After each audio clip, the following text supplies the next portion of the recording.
deck or more? Wait, start over again. Kenneth McCarthy. I'm going to be playing Machina Gadgets for YCS Rhode Island. And this is the deck list. It's 45 cards.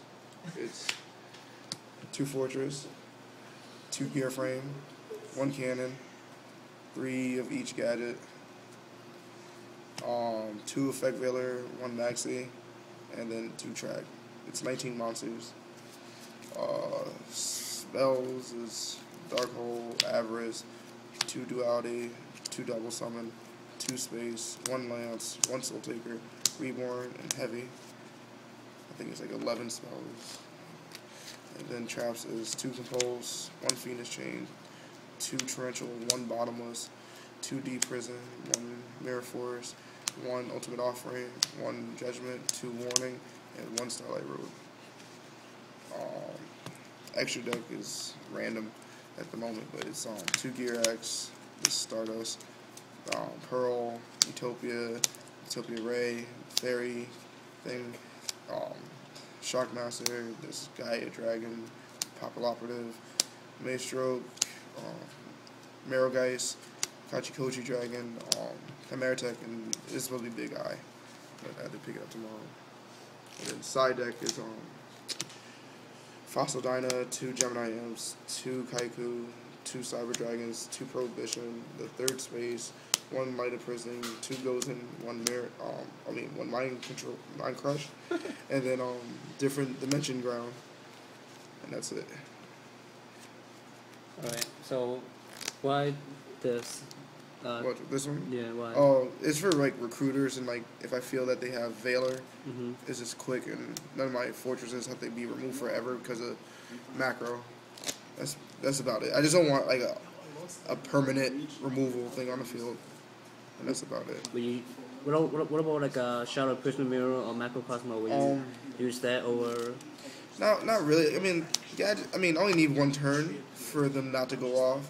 And if they activate, like, say, dealing, I'm guessing you're talking about Dark World. Yeah, they activate dealing or drag down in that chain, they're pretty much stuck because they always drag down when they only have 1 monster or an obvious monster choice in hand, so they're going to lose it to that and they don't get no pickup. And that really fucks up their turn because they set everything and it just sets it up. And then Mind Crush is just good against every other deck. Every deck searches again. Right. The Gozen match is explanatory. Lighted Prison, I'm just testing it. Like, I might change it tonight. Like, some of these cards I don't like at 1. Like, I want Mind Crush at 2. The space is there. These might change.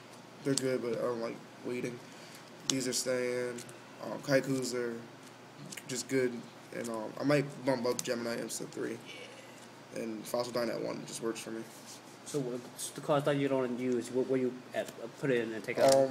Like if I was to take out, it'd probably be like the Prohibitions, and maybe that's literally like the only 2 cards I don't really like. They don't do anything for me.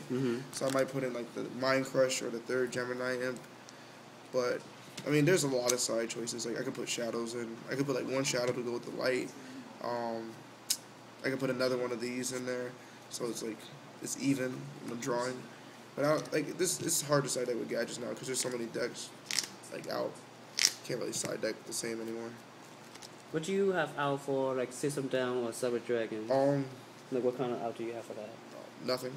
Just if they pray to God. I mean like literally game 1, I can go all out. I could not care about my graveyard. I could not care about my field coverage. Game 2, when I search Gear Frame, I give up a gadget with the Fortress instead of double Fortress because like having a System Down for a double Fortress drop was more devastating than giving up a gadget in the Fortress because now you still have a Fortress in your hand hidden and you can just they paid 1,000 and they might not have a backup plan to it. It's just they just cleared the field for nothing. It's a Dark Hole that they paid 1,000 for. Because of that card, I might side deck Return, but there's not that many Exceeds out that it's worth playing in life point cost.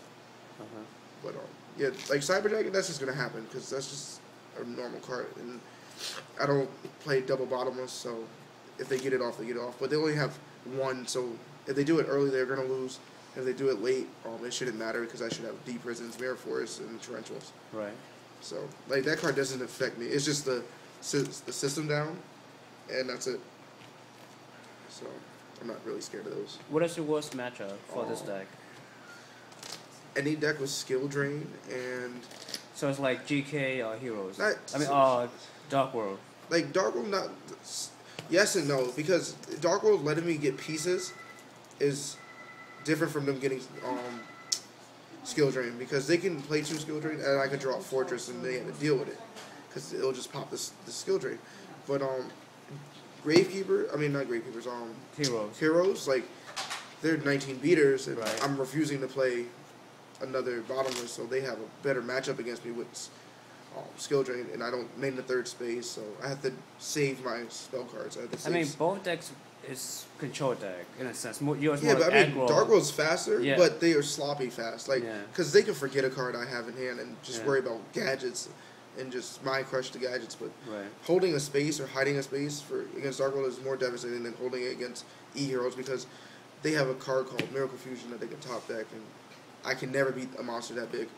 So I don't. Dark World doesn't really top deck much compared to Heroes. Yeah, they just have Heroes have a better top decking. Yeah, they have more they have less monsters, but more monsters. Like they have more monsters with attack power than Dark World, because I can just space a field spell and we can fight. But besides that, like I'm stuck. I just gotta play Gemini Imps and stop their hands. Right. Why don't you use right now your deck is a Machina gadget deck, right? Yeah. Why don't you want to use Machina with the gear stuff? The gear, because setting I don't want my deck's main play to be set monster, set back row, and turn, and that would be the best play I can do. So you're saying it's slow, right? It's not so much slow, because I've seen the deck go off. Right. It's just I don't feel the fact that I have to set a card for multiple turns to attack. So it's more like a setup. You don't want to set up. I don't gadgets set up fast for low attack monsters, and gears are low attack monsters, but they don't have the same synergy as searching per turn. Like they search per turn, but they don't search right as they're summoned. They have to wait a turn. It's more like for gadget, you know, with summon, you add a card. You add a card, exactly. Like they either veil or they don't. Yeah, for the other deck, you need to wait for one turn to go off. Yeah, you need to wait for accelerator. Like for any of your moves to matter, you need accelerator, trap stun, or heavy. Gadget deck, you waste more. I punch for 2,000 each turn if you warning a gadget, and that doesn't matter to me because I'll just get a gear frame eventually and I'll just drop Fortress. Especially if I get offering, it's just pointless at that point. Right. Because you don't know what's in my hand because I just search every turn, and it's a 45 card deck, so I'm never going to draw gadget clutter. I'm just going to draw whatever I need to draw. Right. So it all depends on what the deck draws, but they don't really have the gear is just too slow for me. I played it at the last event, and I liked it. It's a combo deck. I played gadgets a long time ago with Flamvilles, and it's just a powerhouse attack deck. So the only new card that in your deck is the X guy. It's the X. Which make it more. Well, not so much. It's more of the X is a Rhoda, what makes it have more stability. Well, not just a Rhoda, but also a free monster. It's a free free. Die. Yeah, I can. If you lose, say if you lost one to a warning, you can literally get it back and start your gadget numbers back in. You get your gear frame from grave for the deck. It lets you have choices, but it's not so much him. It's so much of the game mechanic of rank 4s. There's so many rank 4s that just do too much. I played the Kachikoji Dragon. Yeah. This card, I play this card as soon as I can against the gear game matchup because I can't stop them from searching, even with a normal gadget. But they're taking 21 regardless. They want the attack to go through, and they're not going to waste cards on this. It's a 21 attack monster, and I can still go into it. It goes in match. Those kind of cards, the Marrowgeist, the Maestroke, all these cards. What's between him? Why do you use him? I have no legit reason. I was told when I was building this deck, Marrowgeist is needed, and just wait for it to come up. So is he just another rank 4 that's either a generic rank 4, right? A generic rank 4 that is supposedly needed. I guess it's for the Reaper, is what I'm guessing it for. For a Reaper or a monster that just holds the field down, Marshmallow and Reaper. The Fool, it just stops those cards because it doesn't need it just needs a defense monster and it puts it back in the deck, so it just gets over Reaper. Do you use like the photon chick? Yeah, the butterfly. Yeah. Yeah, I use the butterfly. Like she's gonna be really good. Like she's the best card. I mean, in my extra deck. I'd rather use her than over this. Yes and no. Like what he said. Like the Sangan. Like if you see a Sangan and you don't want it to go off, you can just send it back to the deck. Okay. Like you could choice. You have choices. Like that's why. Like that's why this deck is so weird. Like rank 4s actually have a lot of choices, but playing like other decks that have 3s and 2s and like 8s and just like having choices, and I'm stuck with 4s. I realized we don't have any like Levier kind of cards. We have every other card like a booster. We have everything else. So Levier. When Emerald or Lava Chains are legal next year, of course, will you take her out or no? Or you still just keep her? Like when I probably put I would probably take not her. I'll probably take out like the Fairy King, or like just probably like it'll probably be ending up like one of these two like coming out because Emerald is too good and Chain is too good. Yeah. Like those cards like it's. Like, these cards are fun now because these are all we have. Right. So the two new cards just make a difference so much. But by that time, like this deck won't be the same. Like I'll probably be playing Samurais because there'll be infinite loops with those cards. Like Samurais become god after Emerald, and that other Gishki 3 rank 4s come out that loop the hand and Gaga Gunman, and those become god cards, and it becomes a loop. And I also have another question for your main deck. Double summon, of course, and 3 gadgets of each gadget. Why 3 when you can use 2? Because do you tend to have like a dead hand? 2 gadgets just seem like I've been around in the game long enough where I've seen 3 gadgets been bad and 2 gadgets been god, and 1 set of gadgets been used, and like where they banned it from being 3 gadgets. And I just realized like. Having the option of summoning a monster every turn is so much better than being limited to 2 of each. Because drawing 2 reds means that you're done with reds. Drawing 2 yellows in a 3 gadget, like 3 of each gadget deck means that I can play around a certain way that you'll never know I have 2 yellows in hand. Like, it leaves a mystery to the deck. Like, I draw so many more cards having 3 gadgets. It makes me play 45 cards because I don't want to draw them together, but in a sense, I can never lose out to not having a monster. Right. Like, because sometimes the game gets grinded out to the point where I have no monsters, but double summon, just because you have the extra, like, set of gadgets, means that you can go into your X. That means you can draw a gadget in a gear frame, and it means something more than just, I have 2 cards I have to wait each turn for. It's like having Offering. Like, we were playing this deck before when Offering was at 3, to the point where now we have to play double summon. But I was playing double summon before with like Goblinberg and all those other cards, but which is like the template version. But it's just double summon is just so much better now than it was, because it's the ranks. Because it exceeds is why double summon is better. Is it good or is it an okay call? How often do you actually use it in an actual match?